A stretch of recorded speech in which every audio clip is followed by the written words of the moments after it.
আজকে আমরা শেয়ার বাজারের ফান্ডামেন্টাল অ্যানালাইসিস নিয়ে আলোচনা করব। একটা শেয়ার কেনার আগে অন্তত বেসিক্স কি জিনিসগুলো আপনাদের জেনে নেওয়া উচিত। যারা শেয়ার সম্পর্কে এক্সপার্ট, যারা শেয়ার সম্পর্কে প্রচণ্ড ঘাটাচাড়া করেন, তাদের থেকেও অনেক বেশি আজকে আমাদের এই এপিসোডটা যারা নিউ ইনভেস্টার, যারা নতুন নতুন ইনভেস্ট করতে আসছেন, কিংবা যারা প্রফেশনাল ইনভেস্টার ছিলেন না কিন্তু আপনাদের মনে হয়েছে ইন ফিউচার ওয়েলথ ক্রিয়েট করার জন্য আপনাকে স্টক মার্কেটে আসতে হবে কিন্তু আপনি বুঝতে পারছেন না কী কী দেখা উচিত, তাদের জন্য মূলত আজকের এই এপিসোডটা। দেখুন, একটি স্টক কেনার আগে আপনাকে সেই বেশ কিছু জিনিসই করতে হবে যেগুলো আপনি অন্যান্য যে কোনো জিনিস কেনার আগে করেন। যেমন ধরুন, একটা মোবাইল ফোন কেনার আগে আপনি দেখেন যে সেই মোবাইলটার ব্যাটারি ভালো আছে কিনা, কোন কোম্পানির মোবাইল, ক্যামেরা ভালো কিনা, স্ক্রিন ভালো কিনা, ডিসপ্লে ভালো কিনা, টাচ স্ক্রিন ভালো কিনা। আপনি একটা টিভি কেনার আগে দেখেন যে সেই টিভিটা কোন কোম্পানির, কালার ভালো কিনা, দেখতে ভালো কিনা, ছবি ভালো আসছে কিনা, ইত্যাদি ইত্যাদি। তো এই সমস্ত যে বিষয়গুলো আপনারা ঘাটেন এবং জিনিস কেনেন, সেটাই হচ্ছে ধরে রাখুন আপনারা একটা ফান্ডামেন্টাল, অর্থাৎ ওই প্রোডাকশনটার ফান্ডামেন্টাল বিষয়গুলো ঠিক আছে কিনা সেইটা আলোচনা বা ভেবে দেখেন। কিন্তু সমস্যা হচ্ছে যখনই স্টক মার্কেটের ব্যাপার আসে, যখনই স্টক কেনার ব্যাপার আসে, তখন আমরা কি দেখব প্রথমত বুঝতে পারি না, দ্বিতীয়ত কিছু না দেখে কারোর কথা শুনে অমুক জায়গার টিপস তমুক জায়গার টিপস শুনে শেয়ার কিনে ফেলি। সেই জন্য সেগুলো না করে যাতে আপনারা নিজেরা বিবেচনা করে শেয়ার কিনতে পারেন, তার জন্যই এই এপিসোডটা করা। আর শেয়ার চিনতে হলে আপনাকে গোটা এপিসোডটা কিন্তু পুরোটা দেখতে হবে। চলে আসুন যে কি কি বিষয় আপনাকে প্রথমত নজর রাখতে হবে, এবং আমি অনেক বেশি সাধারণ বাঙালিরা যেভাবে ভাবনা চিন্তা করেন, আমার সাথে কথা হয় প্রত্যেক দিন, তাদের মতো করে বলছি। প্রথমত, শেয়ার কেনার সময় যে ভুলটা আপনারা করে থাকেন বা অনেকে করে থাকে, সেটা হচ্ছে যে সবাই হিসাব করে যে কত কম দামে বেশি সংখ্যক শেয়ার কিনে রাখবো। এইটা না, ওই আলু পটল কেনার মতো বিষয় না। আলু পটল কেনার সময় আমরা কী ভাবি যে বাজারে 100 টাকা নিয়ে গেছি, কোন দোকানদার কম দামে ঠিকঠাক আলু দিচ্ছে তার থেকে কিনে নেব। কিন্তু শেয়ার কেনার সময় আপনারা কি করেন, যে ধরুন মনে হলো যে একটা স্টক কিনতে 1000 টাকা লাগছে, কোয়ালিটি স্টক, সেটা মনে করুন আপনি একটা কোয়ালিটি স্টকের দাম দেখলেন 1000 টাকা, আপনি ওটা না কিনে একটা অনামী কোম্পানি যাদের ফান্ডামেন্টাল বিষয়গুলো ঠিক নেই, তাদের স্টক 100 টাকা দিয়ে 10টা কিনে নিলেন। আপনি ভাবলেন যে আমি 1000 টাকাতে একটা স্টক পাচ্ছিলাম, তার থেকে বরঞ্চ 100 টাকাতে 10টা স্টক পাচ্ছি, ওটা অনেক ভালো। কিন্তু না, মনে রাখবেন শেয়ার বাজারে যখন আপনার ওয়েলথ গেন হবে, ওয়েলথ ক্রিয়েট হবে, আপনার যে অ্যামাউন্ট বা যে টাকাটা আছে সেটা যখন গেন হবে, সেটা অ্যাকচুয়ালি পার্সেন্টেজে গেন হবে। হয়তো দেখা গেল যে 1000 টাকা যে কোম্পানিটার স্টক রয়েছে, সেই স্টকটা হয়তো আপনার fundamentally strong reputed company, in future সে 10% বেড়ে 1100 টাকা হয়ে গেল, আর আপনি 100 টাকা করে যে 10টা স্টক কিনেছেন সেটা 10% কমে 900 টাকা হয়ে গেল। তো সুতরাং স্টক কেনার আগে প্রথমত স্টকের দামটা দেখার থেকেও ইম্পর্টেন্ট কোন কোম্পানির স্টক কিনছেন সেটা মনে রাখবেন। দ্বিতীয়ত হচ্ছে, সবার মধ্যে একটা ভ্রম থাকে যে অ্যানালাইসিস করার জন্য, ফান্ডামেন্টাল অ্যানালাইসিস করার জন্য বোধহয় সিএ, এমবিএ ইত্যাদি ফিনান্সিয়ালি একটা বড় বড় যে সমস্ত ডিগ্রি থাকে সেগুলো প্রয়োজন। দেখুন, এটা না, খুব বোকা বোকা ব্যাপার। ধরুন আপনি যদি একটা অ্যাপ ইনস্টল করতে চান, 10টা অ্যাপের মধ্যে থেকে একটা অ্যাপ বেছে ইনস্টল করেন, আপনাকে কি আইটি ইঞ্জিনিয়ার হতে হয়? আপনি কি যখন একটা বাইক কিনতে গেছেন বা গাড়ি কিনতে গেছেন, 4টে গাড়ির মধ্যে রিভিউ দেখে একটা গাড়ি কিনেছেন, আপনি কি অটোমোবাইল ইঞ্জিনিয়ার হয়ে গেছেন? সেরাম কিন্তু না। স্টক কিনতে গেলে একদমই না যে আপনাকে একজন ফিনান্সিয়াল এক্সপার্ট হতে হবে। এই মানে ভুল ধারণাটা আপনাকে মন থেকে সরাতে হবে। মনে রাখবেন যে পৃথিবীর বিখ্যাত ইনভেস্টর, যাকে ইনভেস্টমেন্ট গুরু মানা হয়, সেই ইনভেস্টর ওয়ারেন বাফেট মাত্র 11 বছর বয়স থেকে ইনভেস্টমেন্ট করা শুরু করেছিলেন। কিভাবে করেছিলেন সেগুলো পরে বসবো, কিন্তু তিনি তার মতো ওই বয়সে, সামান্য বয়সে তার মতো করে একটা ফান্ডামেন্টাল অ্যানালাইসিস করে, সেলস অ্যানালাইসিস করে ইনভেস্টমেন্ট করা শুরু করেন। সেরকমই আপনারাও কিন্তু আপনাদের মতো করে চোখ কান খোলা রেখে, যে সমস্ত ছোটোখাটো চোখ কান খোলা রাখার বিষয়গুলো আমি এই ভিডিওতে বলবো, সেগুলো দেখে কিন্তু ফান্ডামেন্টাল অ্যানালাইসিস করতে পারবেন একটা কোম্পানির। এটার জন্য কিন্তু ফিনান্সিয়াল এক্সপার্ট হওয়া প্রয়োজন এরকম একদমই না, বরঞ্চ এটা করতে করতে করতে করতে আপনি স্টক মার্কেটের একজন এক্সপার্ট হয়ে উঠবেন। ফান্ডামেন্টাল অ্যানালাইসিস করার জন্য কি করবেন? প্রথমে ওই কোম্পানিটার ফিনান্সিয়াল ডেটাটা দেখবেন। ফিনান্সিয়াল ডেটা বিভিন্ন সাইট মারফত ফিনান্সিয়াল ডেটা দেখতে পারবেন।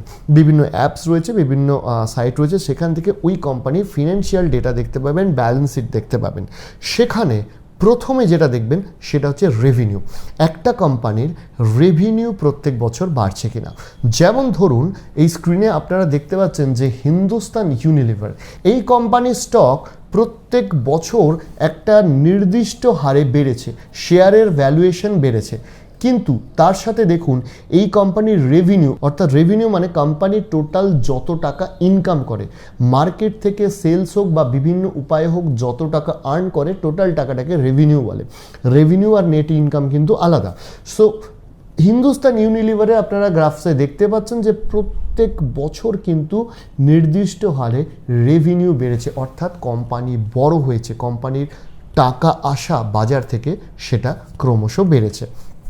দ্বিতীয়ত আপনি দেখবেন যে প্রফিট অ্যান্ড লস স্টেটমেন্ট, অর্থাৎ এই কোম্পানির সেলস বাড়ছে কিনা এবং আফটার ট্যাক্স প্রফিট, মানে প্রফিট আফটার ট্যাক্স, এটা ব্যালেন্স শিটে থাকে। প্রফিট আফটার ট্যাক্সটা রয়েছে কিনা পজিটিভ, সেটা খুব ইম্পর্টেন্ট। সেটা না হলে শেয়ারের ভ্যালুয়েশন কমবে। কেন?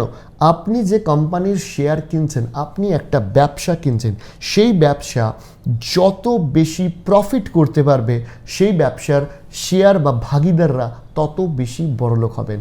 তো সেই জন্য এই যে জিনিসটা প্রফিট আফটার ট্যাক্স, এইটা আপনি দেখবেন প্রতি বছর নির্দিষ্ট হারে বেড়েছে কিনা।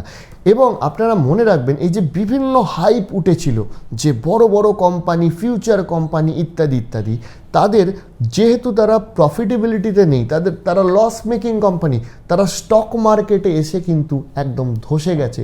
প্রথম উদাহরণ পেটিএম।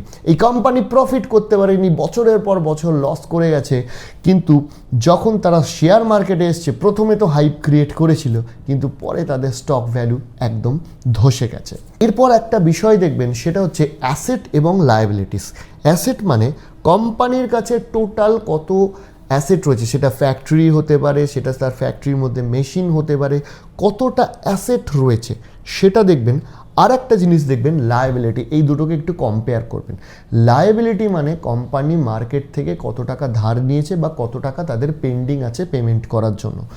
এই অ্যাসেট যদি লায়াবিলিটিসের থেকে অন্তত 1.6 বা ডবল হয়, 1.6x টু ডাবল হয়, তাহলে সেই কোম্পানির শেয়ার ভ্যালু বাড়ার সম্ভাবনা বেশি। তার কারণ সেই কোম্পানি যদি সেলস কমেও যায়, তারা অ্যাসেট বিক্রি করে লায়াবিলিটিস মেটাতে পারে। তবে একটা জিনিস ঠিক, যে অ্যাসেটে কিন্তু অনেক কোম্পানি অনেক সময় একটু আধটু গন্ডগোল করে এবং ভ্যালুয়েশনের গন্ডগোল হয়। যেমন ধরুন কোনো একটা কোম্পানি, তার মনে হলো তার কাছে একটা মেশিন আছে যেটা কিনতে তার 100 কোটি টাকা লেগেছে, কিন্তু বাজারে সে যখন বিক্রি করতে হবে সেটা হয়তো 10 কোটি টাকার ওপর হবে না। তো সেরকম কিছু ভ্যালুয়েশনের এদিক ওদিক হয়, কিন্তু সব কিছু মিলিয়ে ঝুলিয়ে অন্তত অ্যাসেট যদি 1.6x টু 2x বেশি হয় লায়াবিলিটিসের থেকে, তখনই সেই শেয়ারের দিকে মন দেওয়া ভালো। এছাড়া আপনি দেখবেন সেটা হচ্ছে ক্যাশ ফ্লো। কোম্পানির কাছে পজিটিভ ক্যাশ ফ্লো আছে কিনা, অর্থাৎ ক্যাশ তার কাছে কোম্পানির কাছে রয়েছে কিনা, এটা খুব ইম্পর্টেন্ট। একটা কোম্পানি চলছে, তার কাছে ক্যাশ ফ্লো যদি নেগেটিভ হয়, তার হাতে যদি টাকা না থাকে, লিকুইডিটি না থাকে, ক্যাশ ফ্লো মানে লিকুইডিটি সহজ হিসাবে, সেটা যদি না থাকে, তাহলে কিন্তু কোম্পানির ক্ষেত্রে ফিউচারে অপারেশন করা খুব মুশকিল। সেই কোম্পানি কিন্তু ক্রমশ লস মেকিংয়ের দিকে চলে যাবে। সেই জন্য পজিটিভ ক্যাশ ফ্লো আছে সেই কোম্পানিতেই আপনি ইনভেস্ট করবেন। আপনারা আরেকটা জিনিস দেখতে পারেন, যদি একটু বেশি চর্চা করার ইচ্ছা হয় তাহলে প্রত্যেকটা কোম্পানি প্রতি বছর একটা করে অ্যানুয়াল রিপোর্ট বের করে। সেখানে কোম্পানির এই গোটা বছর ধরে কি করলো, ফিউচার প্ল্যানিং, এই সমস্ত কিছু ডিটেলসে লেখা থাকে। যদি সময় থাকে সেটা দেখতে পারেন।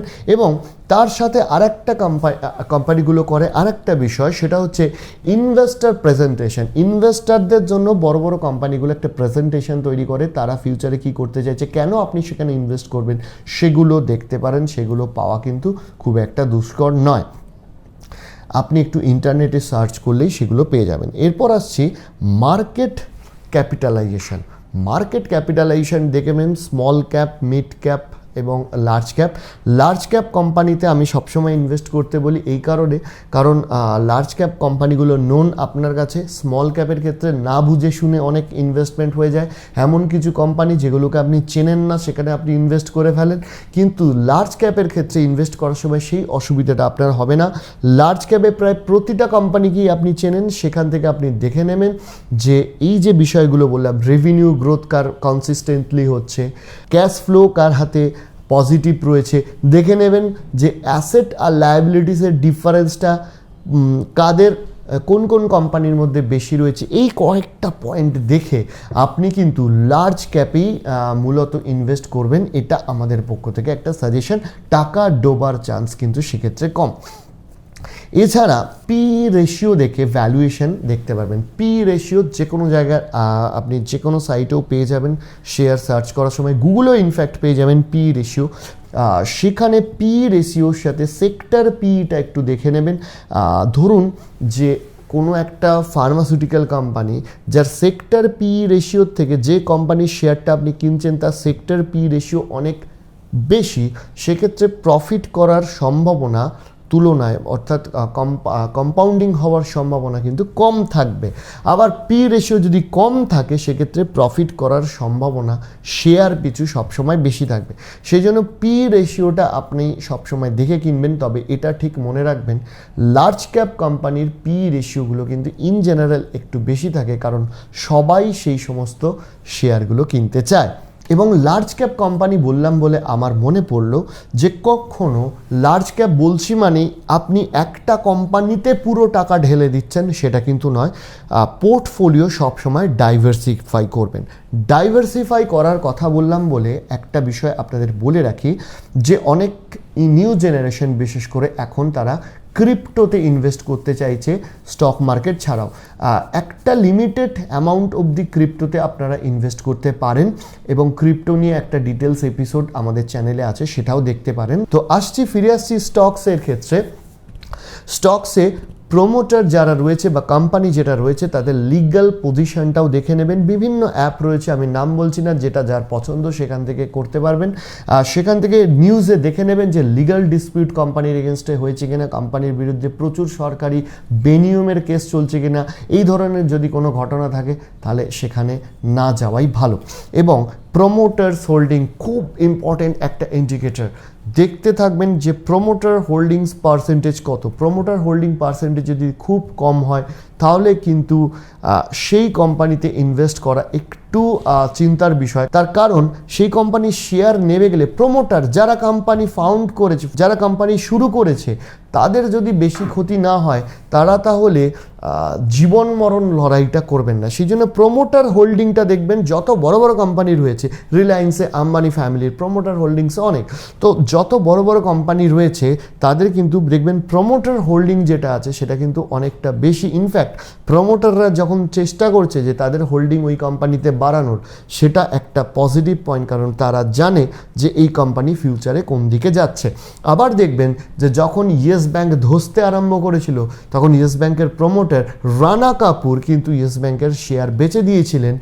এই প্রোমোটার হোল্ডিংটা কিন্তু একটা ইন্ডিকেশন দেয় যে এই শেয়ারটা উপরের দিকে যাবে না তলার দিকে যাবে।